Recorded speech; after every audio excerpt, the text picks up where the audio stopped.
Imagine standing on the biggest stage of your life. Lights so bright they blur everything past the front row. A crowd so large you can feel the air shift when they breathe. And somewhere out there, in the darkness beyond those lights, millions more watching from their living rooms, their phones, their laptops. You're just a girl from Essex. Nobody special. No industry connections. No manager waiting in the wings. Just you, a microphone, and a voice that you've been hiding in your bedroom for most of your life. You open your mouth. And the room goes silent. Not uncomfortable silent. Not confused silent. The kind of silent that only happens when something real is happening. When everyone in the room feels it at the exact same time and nobody wants to breathe in case they miss a single second. That was Sydnie Christmas. But here's what the cameras didn't show you. Behind that moment. Behind the confetti and the tears and the standing ovation, there was a life that most people never knew about. A reality that was quietly breaking her heart even as the world was falling in love with her. And when the full truth finally came out, even the people who thought they knew her story realized they had only seen half of it. Let's go back to before any of this happened. Because Sydnie's story doesn't start with a golden buzzer. It doesn't start with applause or viral clips or millions of views.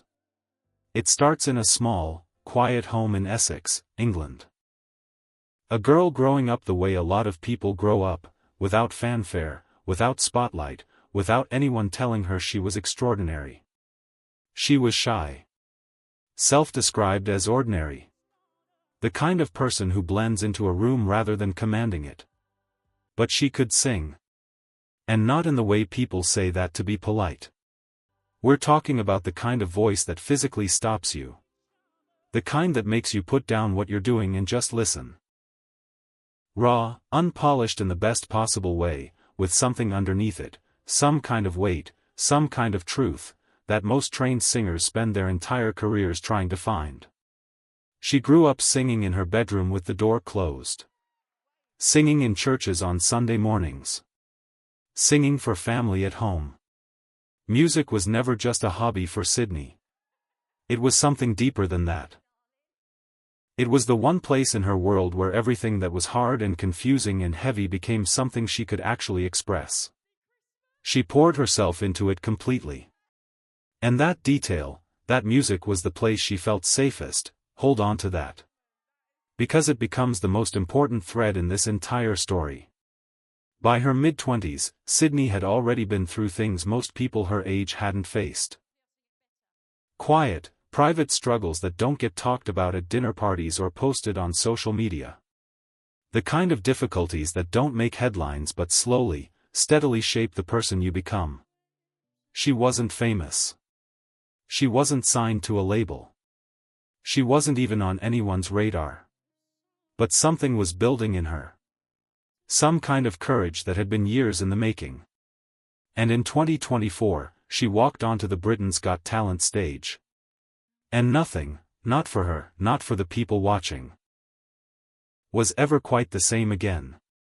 If you haven't seen her audition, genuinely stop what you're doing and go watch it first. Because trying to describe what happened in those few minutes is like trying to describe a color you've never seen before. She walked out nervous. Visibly nervous. Not the performed kind of nervous that some contestants put on for the cameras. Actual, real nervousness, the kind where your hands don't know what to do with themselves and your smile is slightly too wide because you're trying to hold everything together. She told the judges her name. She told them she was going to sing, On My Own, from Les Miserables. Now, if you know that song, you know what it asks of a singer. It's not a showstopper in the flashy sense. It's not a song you sing to impress people with your range or your runs. It's a song about loneliness. About loving someone who doesn't love you back the same way. About carrying something too heavy, completely alone, and finding a way to keep walking anyway. It demands emotional honesty above everything else. Sydnie opened her mouth. And within the first 4 seconds, the entire audience went still. Simon Cowell. A man who has sat through thousands of auditions, who has heard it all, who famously does not react to things that don't deserve a reaction, sat up straight. You could see it happen in real time. That slight shift forward. That change in his expression. Amanda Holden had her hand pressed to her chest before the first chorus. People in the audience were crying. Not a little misty-eyed. Actually crying. Strangers sitting next to other strangers, all feeling the same thing at the same time. And when she hit the final note, when she held it and let it settle into every corner of that room, the whole place exploded. On their feet before the song had even properly ended. Simon Cowell reaching over and hitting the golden buzzer without hesitation. Confetti pouring down from the ceiling. Sydnie standing in the middle of it all, completely overwhelmed, crying, one hand over her mouth like she couldn't quite believe this was real. It was one of those moments that doesn't come around often. The kind that reminds you why people bother with these shows in the first place. Within hours, the clip was everywhere. YouTube. TikTok. Every corner of the internet was sharing it, reacting to it, sending it to people they loved with a message that said, "Just watch this." Comments flooding in from America, Australia, Brazil, the Philippines, South Korea, from people who had never heard of Britain's Got Talent before that day. I don't cry at these things. I cried at this. I've watched it 9 times and it hits the same every single time. That voice doesn't feel like it should belong to a real person. Overnight, Sydnie Christmas became a name the world knew. Interviews. News features. Fan accounts appearing out of nowhere. Follower counts jumping by hundreds of thousands in a single day. People buying tickets to see her perform live. People writing her actual handwritten letters. From the outside, it looked exactly like a fairy tale. An ordinary girl. An extraordinary voice. A moment that changed everything. But that's the version the cameras gave you. And the cameras, as they usually do, left out the most important part. Here's where the story changes. While Sydnie was being swept up in all of it, the rehearsals, the live shows, the media appearances, the constant whirlwind of suddenly being famous, she was carrying something that most people watching had no idea about. Something heavy. Something real. Something that had nothing to do with TV or talent shows or golden buzzers. Sydnie's mum was seriously ill. Not a passing illness. Not something temporary. A long-term, life-altering condition that had already been going on for a significant period of time before Sydnie ever set foot on that BGT stage. And here's the part that makes you see everything differently. Sydnie had been her mum's primary carer. Think about what that actually means for a young woman in her 20s. While people her age were freely building their careers, traveling, figuring out who they were, Sydnie was at home. Managing medications. Handling appointments. Making sure the person she loved most in the world was okay day to day. Taking on the kind of emotional and practical weight that most people don't face until they're much, much older. It's not the kind of thing that makes for a catchy headline. It's not the kind of thing that trends. But it is, without question, the most important thing to understand about who Sydnie Christmas actually is. Because the moment you know that, everything about that audition shifts. When she stood on that stage and sang a song about carrying something alone. About loving deeply and quietly and without recognition. About pushing forward even when nobody sees how hard you're working. She wasn't performing. She was confessing. Every single word of that song was the truth of her own life. And in one interview, not long after the show, she said something quietly that a lot of people couldn't stop thinking about afterwards. She said that singing had always been her escape. That on the days when things at home were really, genuinely hard, music was the only place she could go where she was allowed to just feel things without having to manage them. And then she said, "I just wanted my mum to see me do something special. That sentence. That one sentence landed differently than anything else she said. All that talent. All those lights and cameras and crowds. And underneath every single bit of it, a daughter. Just a daughter who wanted her mum to be proud. That's not a television story. That's a human story. But what was coming next, even the people closest to Sydnie weren't fully ready for it. As the competition moved into the live shows, fans started paying closer attention. Her performances were extraordinary, consistently, almost impossibly so. But there was something else there too. Something behind her eyes that went deeper than performance nerves or competitive pressure. A kind of weight that she carried onto the stage with her every single night. She was always warm with interviewers. Always gracious. Always genuinely grateful in a way that didn't feel rehearsed. But sometimes, when a question turned toward her family, toward home, toward how she was really doing, there would be a pause. Just a beat too long. The kind of pause that tells you someone is quietly deciding how much of themselves to give away. And slowly, in pieces, the fuller picture started to surface. Sydnie began to speak more openly about what it actually meant to be a young carer. Not in a dramatic, tell-all kind of way. But honestly. With the specific, particular kind of honesty that only comes from lived experience. She talked about the guilt. Not guilt in an abstract sense. The very specific, very personal guilt of being someone who loves deeply, and then one day deciding to do something for yourself. The feeling that your ambition is somehow a betrayal. That every step you take toward your own dreams is a step you're taking away from the person who needs you. That guilt is something that millions of people carry silently. Carers. Children of sick parents.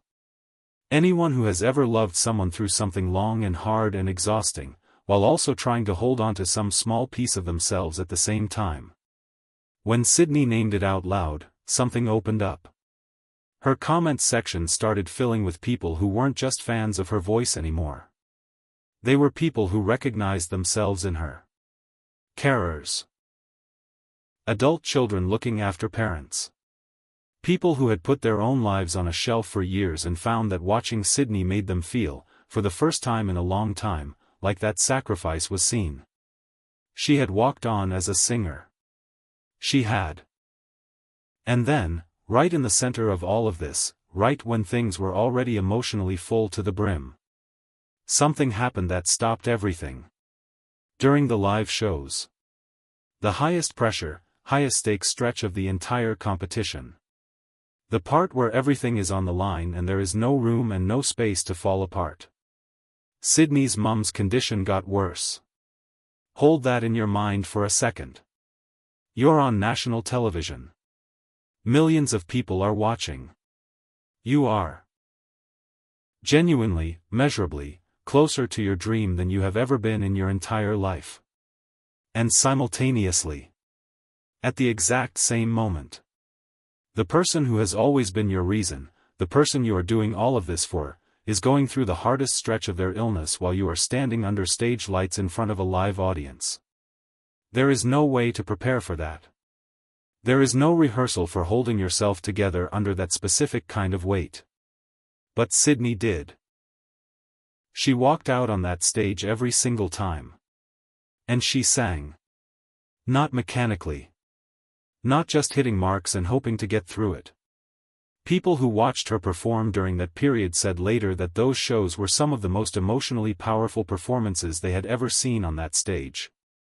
Like something inside her had broken open, and instead of collapsing, it found its way into the music.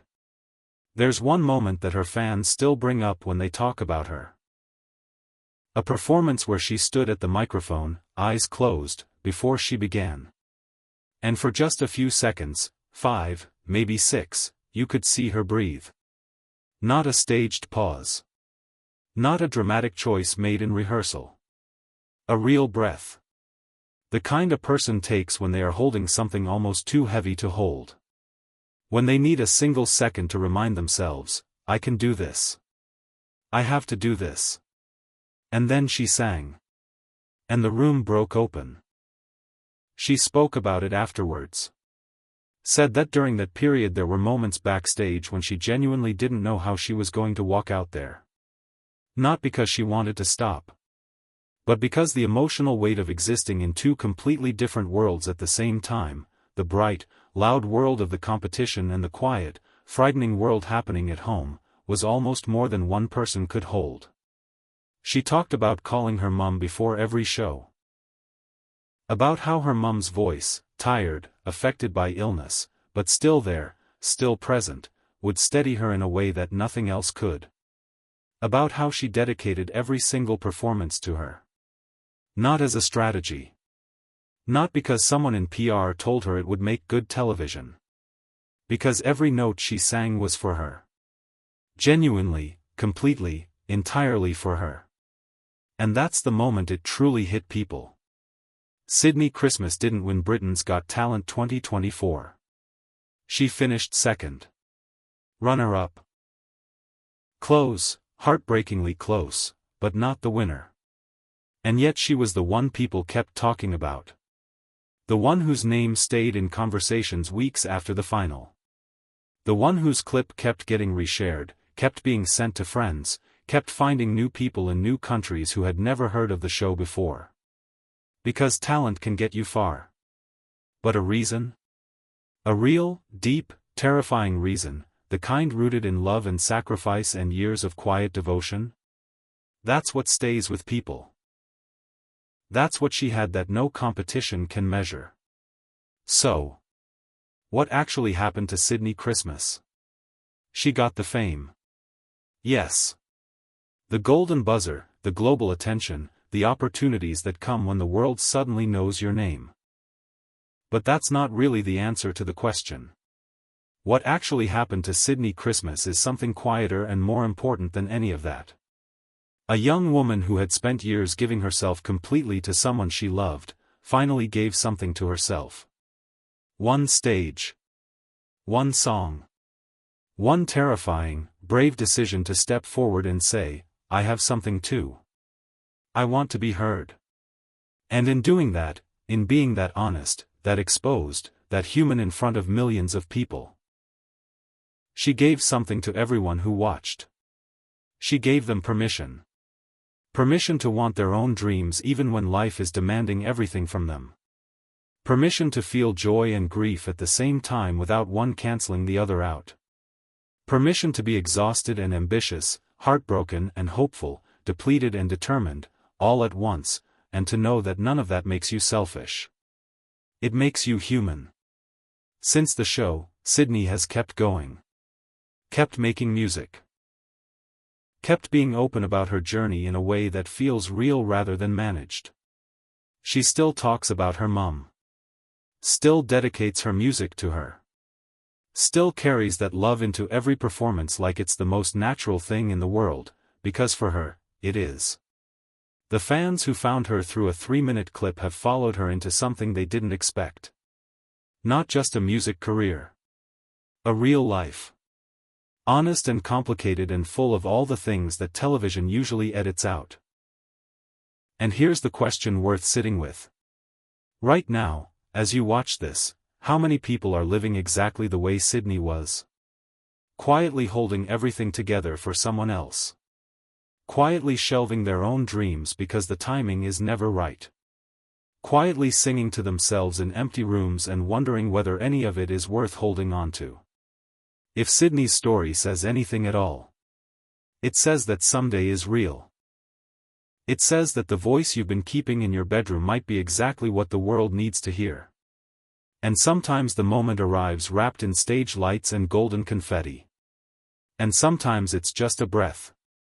Right before the music starts.